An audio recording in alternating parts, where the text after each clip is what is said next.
Jedan fenomen na koji bih htio da ukažem je sledeći. Fenomen ženskih sigurnih kuća. Ženske sigurne kuće se finansiraju iz budžeta.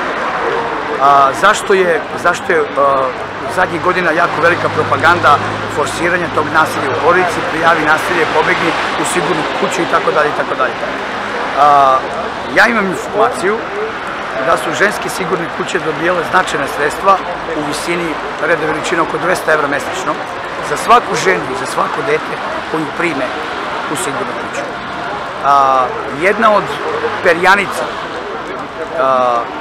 lobija koji uništava porodicu, koji forsira žene da rade to što rade, negativno, da prijavljuju, da dolaze u sigurnu kuću, je Vesna Stanojević.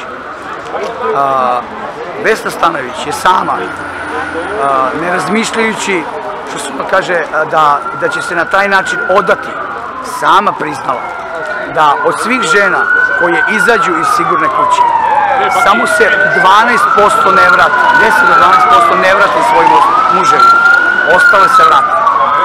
To govori mnogo o tome koliko zaista postoje, koliki je broj zaista pravih žrtava nasilja.